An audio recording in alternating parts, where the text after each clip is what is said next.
স্বপ্নদীঘি গ্রামে সব সময় ঝগড়া লেগেই থাকতো, কারণ ওই গ্রামের মোড়ল ছিল অনেক বোকা। কেউ যদি মোড়লের কাছে বিচার নিয়ে যেত, তখন মোড়ল এমন সব বিচার করত দুজনের ভিতরে ঝগড়া লেগে যেত। এমনই একদিন, এই রনি, দাঁড়া দাঁড়া বলছি, ওইটা আমার মুরগি, দিয়ে যা আমাকে। এই মুরগিটার গায়ে কি তোর নাম লেখা আছে নাকি? তুই যদি আমার মুরগি আমাকে না দিস, তাহলে আমি কিন্তু মোড়ল মশাইয়ের কাছে বিচার দিব। এই যা যা, তোর যা ইচ্ছে তাই করবি গিয়ে, আমি তোকে মুরগি দেব না।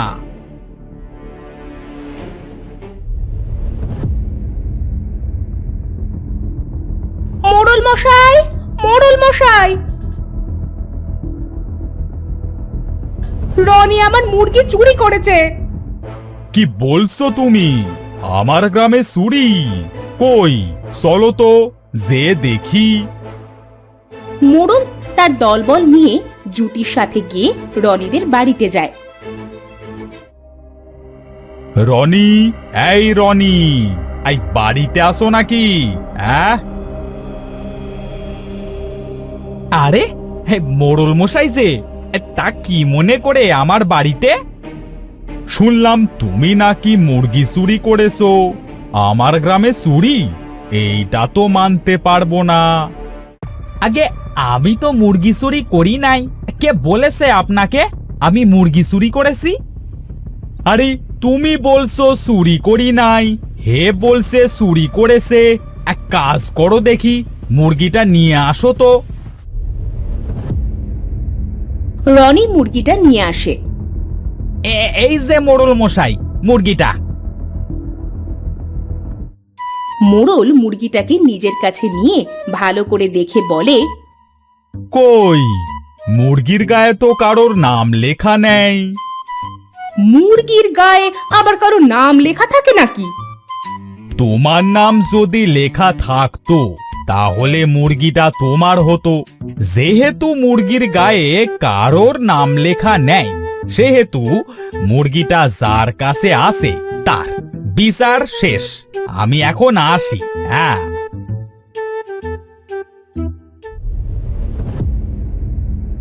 এটা কেমন বিচার? আমার মুরগি তোকে দিয়ে দিল? এই বিচার আমি মানি না।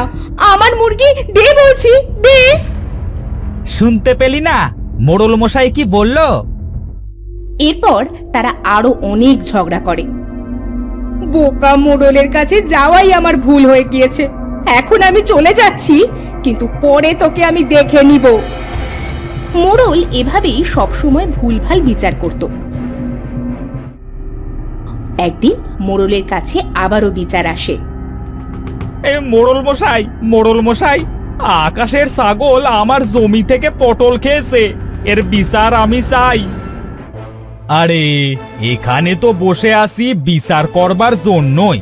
এই রহিম, আকাশকে ডেকে আনো তো, সাথে আকাশের ছাগলটাকেও আনবি। যথাজ্ঞা মোড়ল মশাই, আপনি যেটা বলবেন সেটাই হবে। রহিম আকাশকে ডেকে আনে। এই যে মোড়ল মশাই, ডেকে এনেছি। আর এই যে ছাগলটা। এই আকাশ, এই তোমার ছাগল নাকি চন্দনের পটল খেয়েছে?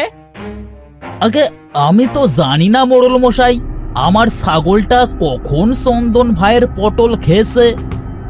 পটল যখন খেয়েছে ছাগলটা, তখন তো চন্দনকে সেটা ফিরিয়ে দিতে হবে। এই করিম, একটা ছুরি এনে ছাগলের পেট চিরে পটলগুলো বের করতো।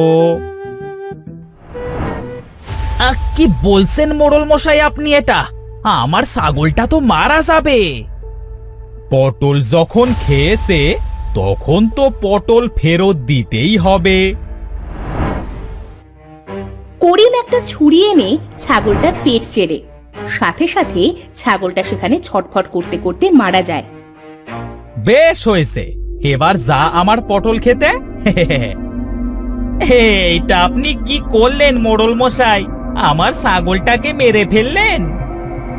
ছাগলের পেট থেকে পটল বের করতে যেই তো ছাগলটা মারা গেল, আমি তোমার ছাগল কিভাবে মারলাম? চন্দন, তুই কাজটা ঠিক করলি না। তোর কোনো জিনিস আমার বাড়িতে যাক, তখন বোঝাবো মজা। আকাশ রেগে সেখান থেকে চলে যায়।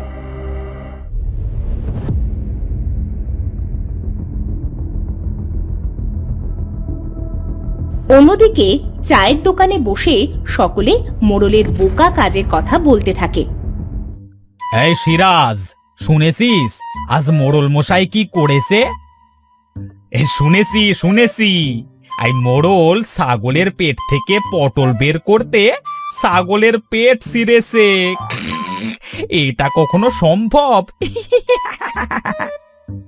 এই মোড়লের বোকা বোকা কাজের জন্য না জানি আমাদের কখন কি ক্ষতি হয়। এমন সময় চায়ের দোকানে সকলে দেখে দিয়াজ আর তার বউ মনিকা মিলে রিমনকে নিয়ে মোড়লের বাড়ির দিকে যাচ্ছে। ও দিয়াস ভাই, এই ওকে টানতে টানতে কোথায় নিয়ে যাচ্ছ?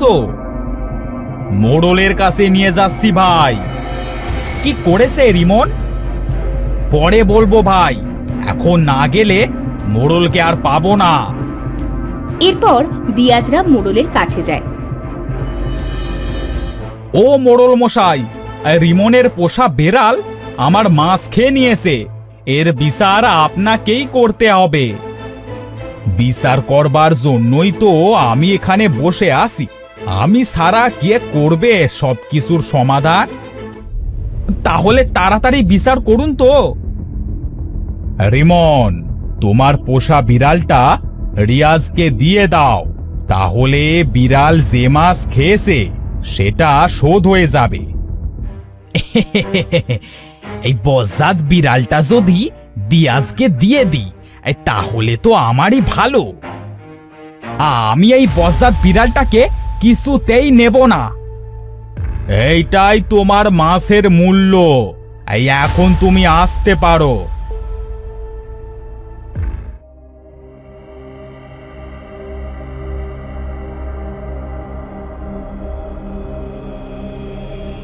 কিছু দূর গিয়ে রিমন হাসতে থাকে। তোকে আমি দেখে নেব। তোর বেড়াল তুই নিয়ে যা। বিড়ালটা যখন তোকে দিয়েছে তখন এই বিড়ালটা তোর। তারা সেই চায়ের দোকানের সামনে দিয়ে যেতে থাকে। ও দিয়াস ভাই, তা কি বিচার করলো মোড়ল মশাই? দিয়াজ তখন মোড়লের বিচারের কথা বলে। কি বলছো তুমি দিয়াস ভাই? আমি গরিব মানুষ, আমি এই বিড়ালের খাবার কিভাবে জোগাড় করব? এই বোকা মোড়লের বোকা বোকা কাজ না জানি কার কখন ক্ষতি করে। আমরা সবাই এই মোড়লকে বিদায় করে নতুন মোড়ল বানাবো। তুমি ঠিক বলেছো। এই মোড়লের বোকা বিচার আমরা আর কেউ মানব না। এবার যদি কারোর ভুল বিচার করে তখন আমরা সবাই মোড়লের গায়ে পাথর ছুঁড়ে মারব। এটা একদম ঠিক সিদ্ধান্ত। মোড়লের বোকা মোড়লগিরি এবার দেখিয়ে দেব। এসব কথা দূর থেকে মোড়লের বউ রেবেকা শোনে। সে ছিল অনেক চালাক। ওনাকে নিয়ে আর পারি না বাপু, আমার হয়েছে যত জ্বালা। কি করি এখন? গ্রামের লোক তো খেপে গেছে। এমন অদ্ভুত বিচার করলে না খেপেই বা কি করবে? আমাকেই একটা ব্যবস্থা করতে হবে। রেবেকা বাড়িতে চলে যায়।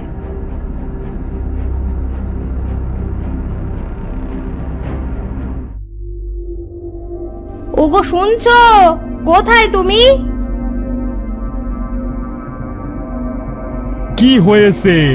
এমন করে ডাকছো কেন? ডাকবো না তো কি করবো বলো?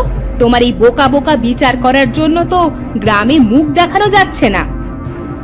আমি আবার কি করলাম গিন্নি? তুমি যে বিচার করো সেটা একটা বিচার হলো নাকি? সঠিক বিচার করতে পারো না? গ্রামের লোক সকলে মিলে সিদ্ধান্ত নিচ্ছে তোমাকে আর মোড়ল হিসাবে মানবে না। কেন? আমি আবার কি করলাম? তোমাকে কি এক কথা বারবার বলতে হবে নাকি? শোনো, আমি তোমাকে একটা কথা বলছি। কি কথা বলবে বউ, বলো শুনি। এখন থেকে বিচার করার সময় আমার কাছে এসে পরামর্শ নিয়ে যাবে, তাহলে তুমি সঠিক বিচার করতে পারবে। না হলে কিন্তু আমাদের এত সম্পদ, তোমার এত সম্মান কিছুই আর থাকবে না। তুমি যা বলবে তাই হবে বউ। এখন আমাকে কিছু খেতে দাও, খুব খিদে পেয়েছে। তুমি বসো, আমি খাবার নিয়ে আসছি।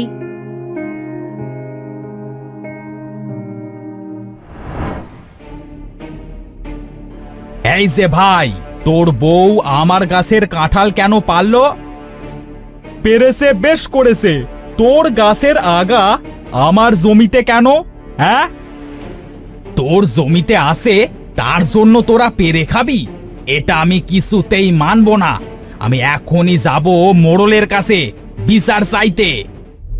হ্যাঁ চল, আমিও যাব, দেখি ওই বোকা মোড়ল কি বিচার করে। এরপর তারা দুই ভাই মোড়লের কাছে যায় বিচার দিতে। বলি, ও মোড়ল মশাই, কোথায় আপনি? একটু বাইরে আসেন দেখি। কি হয়েছে, ডাকছো কেন? বলি, এই আপনার কাছে বিচার চাইতে এলুম। আমার ভাইয়ের বউ আমার গাছ থেকে কাঁঠাল পেরেছে। মোড়ল মশাই, এই গাছের গোড়া জিয়ার জায়গায় আছে ঠিকই, কিন্তু মাথা তো আমার জায়গায়, তাই ওই গাছের কাঁঠাল আমার, সব আমিই নিব। তোমরা এখানে একটু বসো, আমি ঘর থেকে আসছি। মোড়ল ঘরে যায় আর তার বউকে বলে, বউ, ও বউ,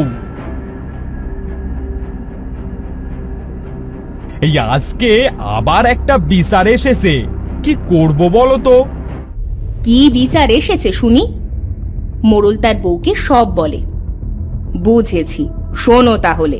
তুমি বলবে কি, গাছ যেহেতু জিয়ার আর মাথা যখন সূরজের দিকে, তখন দুজনেই সমান ভাগ করে ফল নিবে, এতে সমাধান হয়ে যাবে। আর এটাতে যদি না হয় তাহলে গাছটা মেরে ফেলতে বলো। ঠিক আছে বউ, তাই হবে।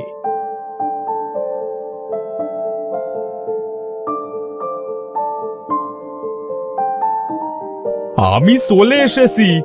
এই শোনো জিয়া সুরজ, গাছ যেহেতু জিয়ার আর মাথা যখন সুরজের দিকে, তখন দুজনকেই সমান ভাগ করে ফল নিতে হবে।